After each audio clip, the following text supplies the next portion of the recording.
नमस्कार दोस्तों, astro clinic में आपका स्वागत है। आज हम लोग बात करेंगे मकर लगन, मकर राशि और कैप्रिकॉन असेंडेंट के बारे में। अगर आपकी जन्म कुंडली के पहले ही घर में 10 नंबर लिखा हुआ है, इसका मतलब आपका मकर लगन है।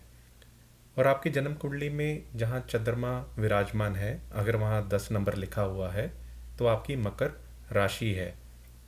और मान लीजिए आपकी कुंडली में पहले ही घर में चंद्रमा लिखा हुआ है और 10 नंबर भी लिखा हुआ है, इसका मतलब आपका मकर लगन और मकर राशि दोनों हैं।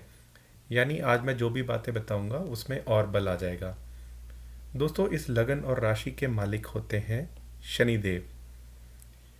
इस लगन या राशि का जो प्रतीक चिन्ह है वो है एक बकरा, जिसका ऊपर का भाग सींग वाला बकरा है और नीचे का भाग मगरमच्छ जैसा है। इस लगन या राशि का जो स्थान होता है वो होता है नदी या नदी के जो भी जलमय जंगल होते हैं वहाँ पे। इस लगन और राशि के जो स्वभाव होते हैं वो होते हैं कि ये जातक या जातिका बहुत सौम्य स्वभाव के होते हैं। यानी जिससे भी पेश आते हैं बहुत विनम्रता पूर्वक, प्रेम या कोमलता से पेश आते हैं। इनकी भाषा या बोली बहुत ही मधुर होती है और ये विनम्रता से पेश आते हैं और आदरणीय भी होते हैं।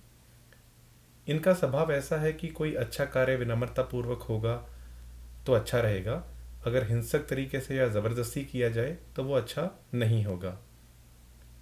इसलिए दोस्तों, ये लोग विनम्रता से, प्यार से, मोहब्बत से पेश आकर हिंसक पशुओं को भी अपना सकते हैं। ऐसे ये विचारों के होते हैं। इनके जो विचार हैं बहुत ही महान होते हैं।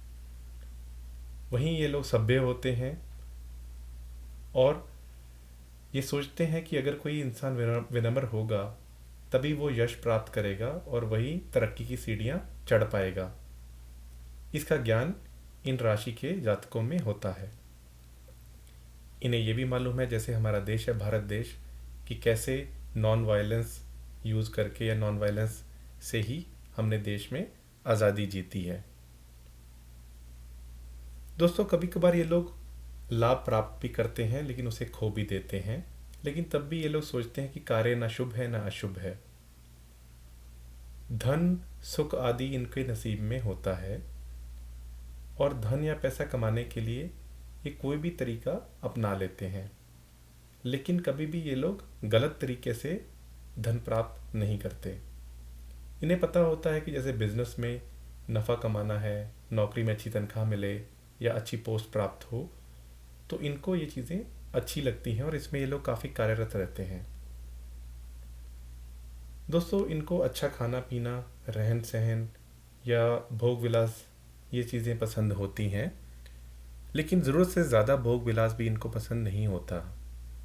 ज़्यादातर ये लोग हेल्दी होते हैं, इनकी उम्र भी लंबी होती है और ये लोग निरोगी होते हैं।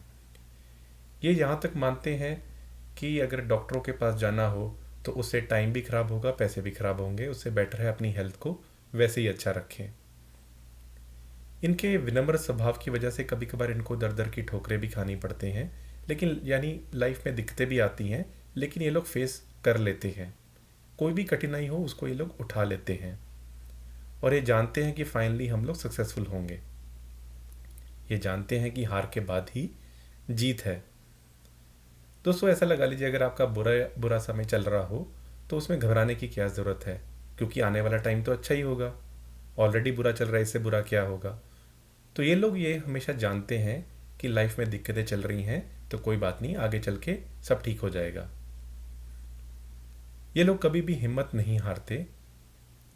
कोई भी कार्य कितना भी कठोर हो ये लोग ट्राई ज़रूर करते हैं और इनके मूल स्वभाव की वजह से कैसी भी परिस्थिति हो उसका ये सामना कर लेते हैं। आप वैसे ही लगा लीजिए, जो इस लगन या राशि का प्रतीक चिन्ह है बकरा या बकरी, तो उसे देखते ही हमारे मन में विनम्रता याद आ जाती है कि बकरी या बकरा कितना विनम्र स्वभाव का होता है। दोस्तों, ये लोग अच्छे विचारों से जीना पसंद करते हैं। वहीं अगर कोई धार्मिक प्रवृत्ति के लोग हों, कोई साधु संत महात्मा हों, तो ये लोग पसंद करते हैं और उनकी शिक्षा को भी ये लोग पसंद करते हैं।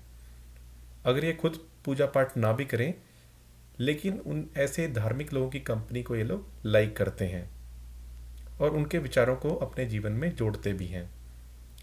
वहीं दोस्तों इनको एजुकेशन का डोनेशन हो, अन्न का डोनेशन हो, वस्त्रों का हो, निवास का हो, तो ये लोग ये चीज़ करते हैं। एजुकेशन का दान मतलब ज्ञान का दान। वहीं ये लोग आशिक मिजाज भी होते हैं, मनोरंजन प्रिय भी होते हैं, कविता में भी रुचि रखते हैं, और संगीत, एक्टिंग या राइटिंग, पब्लिकेशन, ये चीज़ें इनको पसंद होती हैं।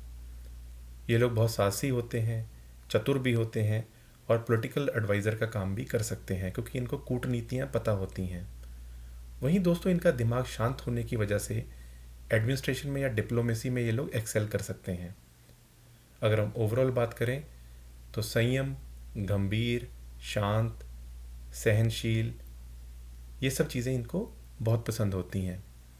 ये लोग अपने संतान को भी सही रास्ते पे चलने के लिए प्रेरित करते हैं।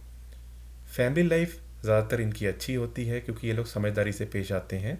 ज़्यादा झगड़ा इनको पसंद नहीं होता। अगर कभी किसी चीज़ से नाराज़ भी हो जाए, जल्दी मान भी जाते हैं।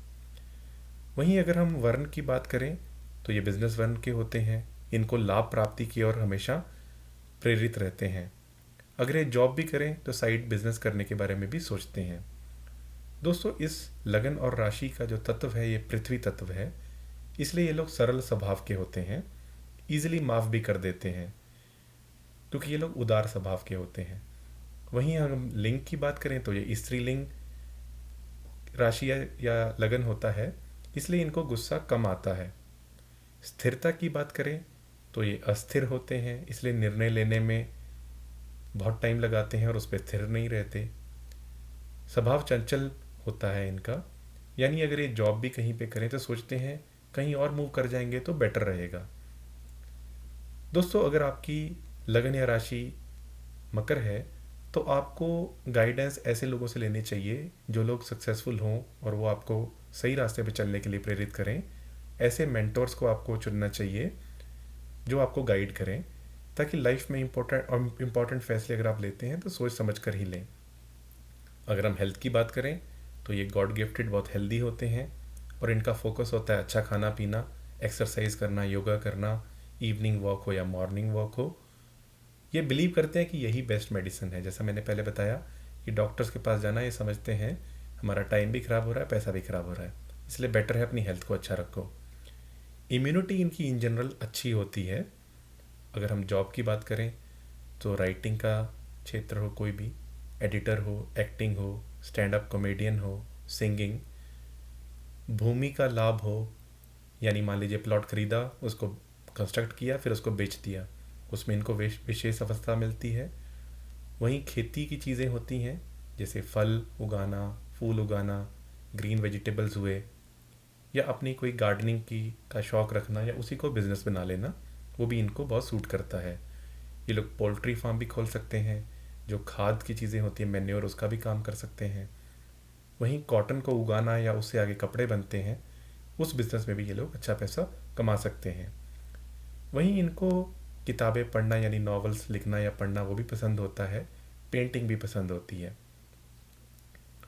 दोस्तों अब बात कर लेते हैं इस लगन या राशि के योग कारक ग्रह कौन से होते हैं।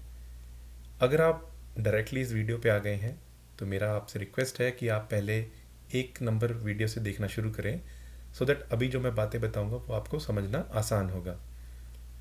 दोस्तों योग कारक मारक या समग्रह देखने के लिए हम देखते हैं कुंडली का पहला घर कौन सा है, 5वां घर कौन सा है, 9वां कौन सा है। वहीं हम भावत भावों के नियम को भी देखते हैं, और जो भी ग्रह हैं वो आपस में शत्रुता निभाते हैं या मित्रता निभाते हैं, वो चीज़ भी देखी जाती है। चलिए शुरू करते हैं। शनिदेव क्योंकि इस लगन या राशि के मालिक हैं तो वो इस कुंडली में अति योग कारक ग्रह हो गए।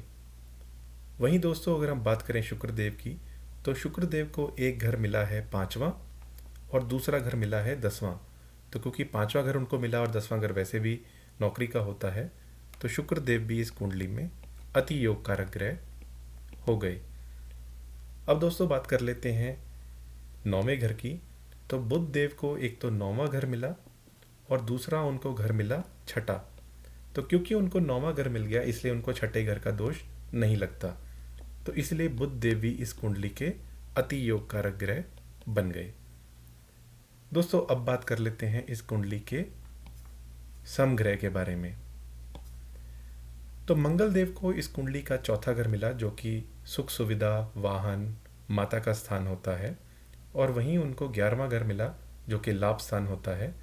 लेकिन मंगल देव क्योंकि शनिदेव के मित्र नहीं हैं, एस्ट्रोलॉजी की डिस्कशंस में शनिदेव को कहा जाता है पेट्रोल और मंगल को कहा जाता है अग्नि, यानी एक दूसरे को, अगर दोनों एक दूसरे मिल जाएं तो क्या होगा, वो एक दूसरे को जला देंगे।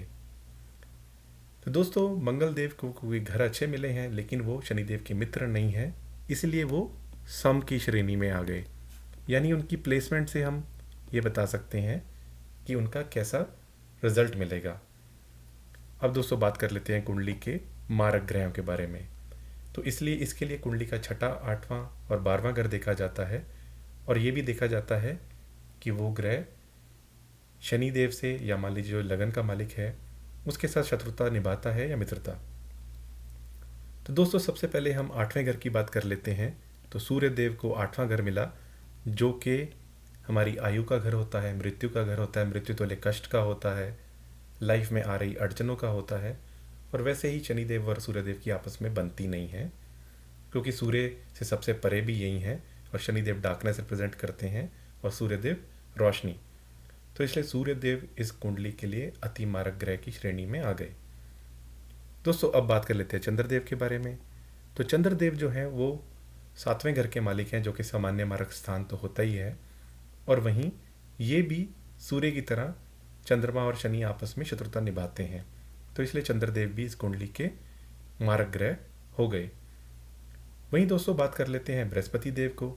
तो बृहस्पति देव को एक तो कुंडली का 12वां घर मिला, जो कि हमारे खर्चों का होता है, व्यय का होता है, लंबी इलाज जो हमारा चलता है, जिसे क्रॉनिक हेल्थ इश्यूज कहते हैं, वो भी इसी घर से देखा जाता है। वहीं विदेश के लिए भी ये घर देखते हैं। और तीसरा घर जो होता है वो साहस पराक्रम का होता है, छोटी मोटी बीमारी का भी होता है। तो क्योंकि बृहस्पति देव को एक घर 12वां मिल गया, और वैसे भी वो शनिदेव के मित्र नहीं है, तो वो भी इस कुंडली के अति मारक ग्रहों की श्रेणी में आ गए। दोस्तों एक बार रिवाइज कर लेते हैं। जो अति योगकारक ग्रह हैं वो हैं शनि, शुक्र और बुध देव।